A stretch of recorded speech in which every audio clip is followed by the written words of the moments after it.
आज के कैबिनेट की बैठक में माननीय प्रधानमंत्री नरेंद्र मोदी जी के नेतृत्व में साधारणतः एक प्रमुख फैसला हुआ, जिसमें fair and remunerative price FRP जो शुगर केन पे दिया जाता है उसको बढ़ाकर अब 290 रुपए प्रति क्विंटल करने का निर्णय लिया गया, जो 10% रिकवरी के ऊपर आधारित होगा।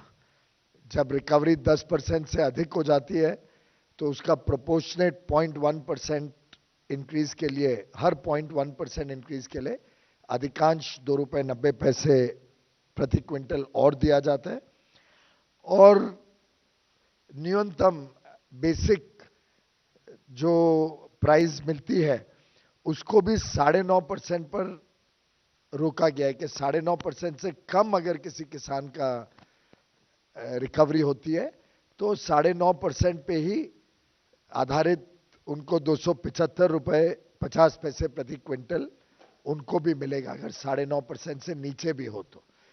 खुशी की बात यह है कि हमारे देश के किसानों ने अब काफी रिकवरी बढ़ाने का काम देश भर में किया है। आधुनिक टेक्नोलॉजीज इस्तेमाल करना, नए प्रैक्टिसेस को और बड़े रूप में लागू करके अब हम सभी देश भर में देख रहे हैं कि रिकवरी सुधर रही है। शुगर केन के जो रिकवरी शुगर और बाकी चीजों में होती है, साथ ही साथ पिछले वर्ष एक्सपोर्ट भी रिकॉर्ड हुआ है। लगभग 70 लाख टन का एक्सपोर्ट के कॉन्ट्रैक्ट्स हो चुके हैं, जिसमें 55 लाख टन तो ऑलरेडी एक्सपोर्ट हो चुके हैं, 15 लाख टन पाइपलाइन में है। सरकार ने इसके लिए भी काफी सुविधा दी थी, जो मार्केटिंग और ट्रांसपोर्ट अलाउंस लगता है जिससे शुगर केन एक्सपोर्ट होने में सुविधा होती है, उसके माध्यम से केंद्र सरकार ने हमारे किसानों को जल्द से जल्द उनके गन्ने का भुगतान हो जाए, उसको मद्देनजर रखते हुए शुगर एक्सपोर्ट को भी प्रोत्साहन दिया। साथ ही साथ इथेनॉल का इस्तेमाल बहुत तेजी से बढ़ रहा है। पहले 3 वर्ष में जहां कुल मिला के 22,000 करोड़ इथेनॉल की वजह से एडिशनल पैसा हमारे गन्ना किसानों को मिला था, वहीं पिछले साल अकेले एक साल में 15,000 करोड़ इथेनॉल की वजह से गन्ना किसानों के भुगतान समय पे होने के लिए इथेनॉल को प्रोत्साहन दिया जा रहा है। उसकी इस्तेमाल को लगातार बढ़ते हुए हम देख रहे हैं। अभी लगभग 7.5-8% पेट्रोल में इथेनॉल की मिलावट होती है, ब्लेंडिंग होती है, और अगले 2.5 से 3 वर्ष में अनुमान है कि ये बढ़ के लगभग 20% पेट्रोल में ब्लेंडिंग हो जाएगा इथेनॉल का। यानी आज जो 15,000 करोड़ रुपए इथेनॉल की वजह से किसानों को मिल रहा है इस क्षेत्र में, जिससे लगातार सुधार भी हो रहा है, रिकवरी अच्छी मिल रही है, वही बढ़ के 40,000 करोड़ रुपए प्रति वर्ष इथेनॉल ब्लेंडिंग की वजह से इस सेक्टर को मिलेगा, और उसके कारण हमारे गन्ना किसानों को समय पे पैसा भी भुगतान हो पाएगा, और हमारे जो उपभोक्ता हैं उनके ऊपर भी जो बोझ है या जो शुगर की प्राइस है वो भी बहुत ज्यादा बढ़ने की आवश्यकता नहीं पड़ेगी।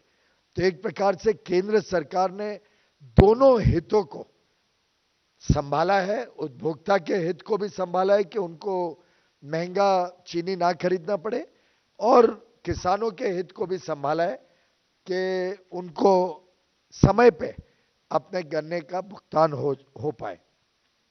एक और बात इस विषय में नोट करने लायक है, देखने लायक है कि पिछले वर्ष, आज से 2 साल पहले का आंकड़ा ले अगर 19-20 का, तो लगभग 76,000 करोड़ 76,000 करोड़ कुल गन्ना किसानों का भुगतान करना था, पेमेंट करना था।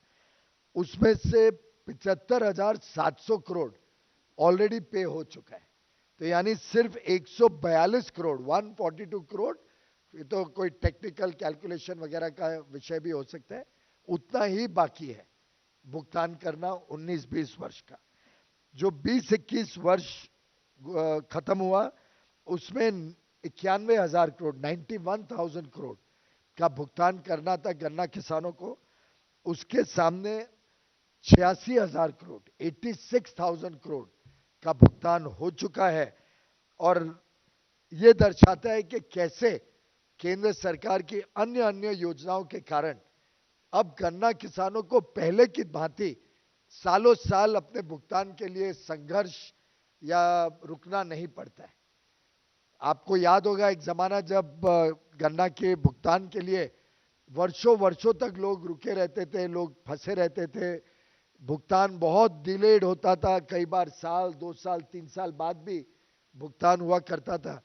प्रधानमंत्री नरेंद्र मोदी जी की लगातार इस विषय में चिंता रही है कि हमारे गन्ना किसानों को समय पे भुगतान मिले, और उसी के परिणाम स्वरूप इथेनॉल को प्रोत्साहन देना, एक्सपोर्ट को सपोर्ट करना, जब जरूरत पड़े तो बफर स्टॉक के माध्यम से अधिक पैसा शुगर इंडस्ट्री को मिले, जिससे और वो पैसा सीधा किसानों के खाते में जाए।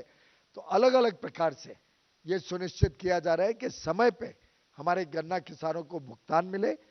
अब वर्ष 1 अक्टूबर से फिर गन्ना किसानों का अपना उत्पादन बिकना शुरू हो जाएगा। हमें उम्मीद है कि इन सब प्रोग्रेसिव नीतियों के कारण गन्ना किसानों को इस साल भी अच्छी अपनी कीमत मिलेगी। ये उल्लेखनीय है कि सीएसीपी जो कैलकुलेट करती है सब कॉस्ट को और उसके ऊपर क्या रिटर्न होना चाहिए, उसके अनुमान के हिसाब से जो मार्जिन मिलता है किसानों को अलग अलग प्रोडक्ट्स पे, हमने एक तय किया था स्वामीनाथन कमीशन के रिकमेंडेशन पे कि 50% कम से कम कॉस्ट के ऊपर किसान को पे किया जाए।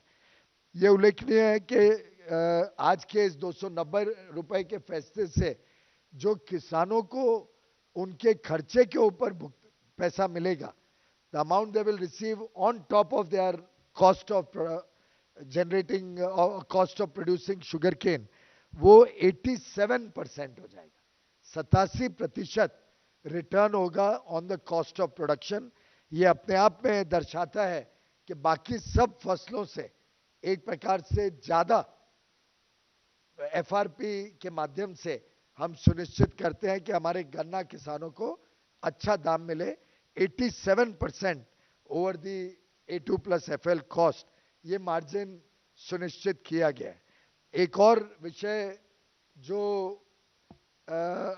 दर्शाता है कि कैसे हम गन्ना किसानों को लाभ दे रहे हैं, वो है जो कुल कीमत गन्ना की है चीनी की कीमत के निस्बत। When you take the comparison of the total sugar price and the value of sugar cane in that, तो वो भी लगातार बढ़ते जा रही है। और भारत शायद एकमात्र देश होगा जहां पे लगभग लगभग 89%, और अब आज के इस फैसले के बाद वो 91% शुगर प्राइस का गन्ना के किसानों को मिलेगा for the sugar cane price. ये विश्व के स्तर पे अगर देखें तो लगभग 70 से 75% शुगर प्राइस का गन्ना किसानों को मिलता है। भारत में गन्ना किसानों की को और ज्यादा प्राइस मिले, उसकी चिंता लगातार प्रधानमंत्री नरेंद्र मोदी जी ने की है, जिसके कारण लगभग 90% जो शुगर की रिकवरी होती है वो दाम गन्ना किसानों को मिलेगा। और इस चीज को मेकअप करने के लिए इथेनॉल, एक्सपोर्ट, इन सब माध्यमों से हमने एक प्रकार से शुगर इंडस्ट्री को भी संभाला है, गन्ना किसानों को भी समृद्ध बनाया है, और साथ ही साथ कंज्यूमर, उपभोक्ता के ऊपर ज्यादा बोझ नहीं पड़ने दिया। तो ये एक प्रधानमंत्री जी के काम करने की एक विशेषता जो हमने बहुत सारे क्षेत्रों में देखी है। The balance, the delicate balance between interests of our farmers, of our consumers, and to ensure the organized industrial activity, ये सबको सुनिश्चित करते हुए आज का निर्णय लिया गया। बहुत बहुत धन्यवाद। Thank you, sir. We will now take some questions on cabinet decision. Number 22.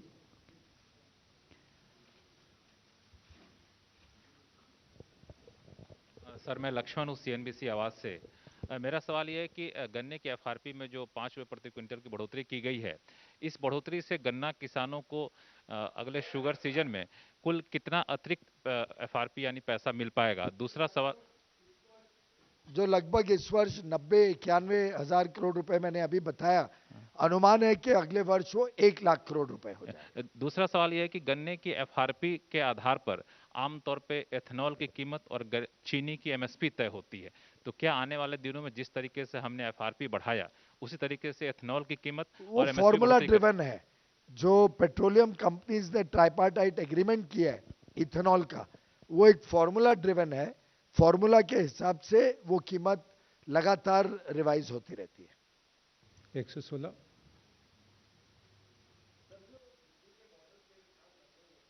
अगर हम बात आज करें, के कैबिनेट नहीं नहीं नहीं, निर्णय उसी के से जुड़ा ऊपर हुआ है ही सर, चर्चा उसी से जुड़ा हुआ है।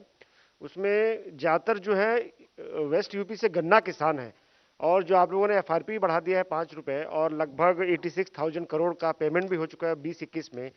तब आपको क्या उनसे अपील करेंगे, और आपको उम्मीद है कि वो वापस लौटेंगे? क्योंकि गन्ने की कीमत एक बड़ा इशू था उनके लिए। आज तो कैबिनेट में ये निर्णय हुआ है, इसके ऊपर कोई सवाल हो तो हम जवाब दे सकते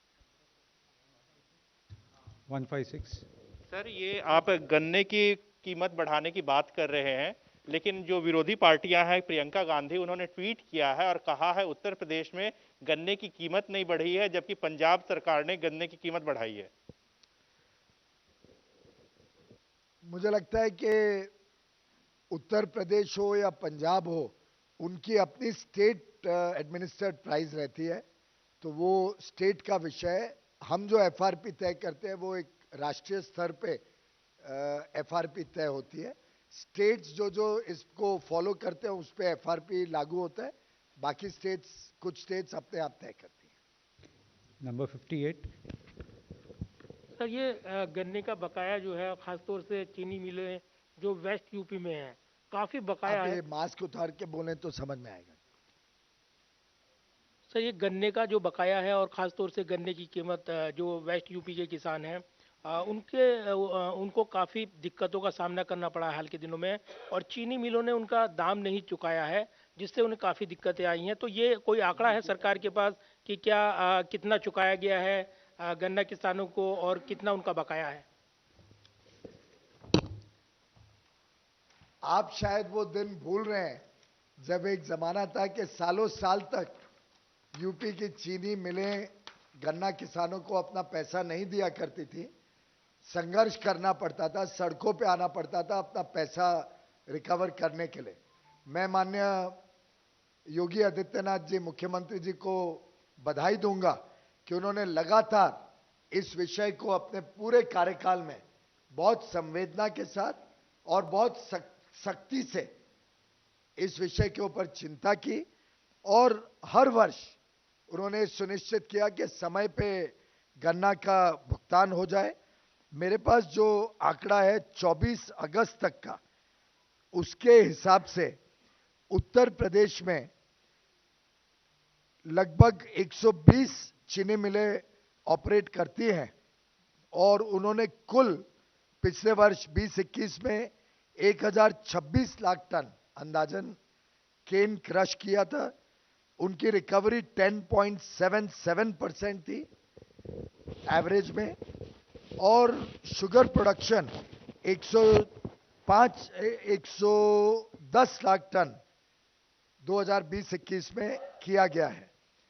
इसमें जो केन ड्यूज देने की बात थी, वो 2020-21 में टोटल जो केन ड्यूज ऑलरेडी पे हो चुके हैं वो लगभग 27,000 करोड़ रुपए है, और जो बैलेंस अभी बाकी है उसको भी जैसे जैसे ये एक्सपोर्ट रियलाइजेशन आएगा, जैसे जैसे गन्ना शुगर वहां से निकलेगा, उसको जल्द से जल्द पे करने के लिए यूपी की सरकार प्रतिबद्ध है। 15 शिशिर।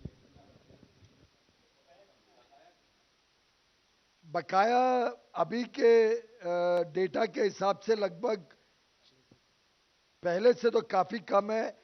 एक जमाना हुआ करता था जब इसी पीरियड में 12, 15, 20 हजार तक बकाया होता था, 20,000 करोड़ तक।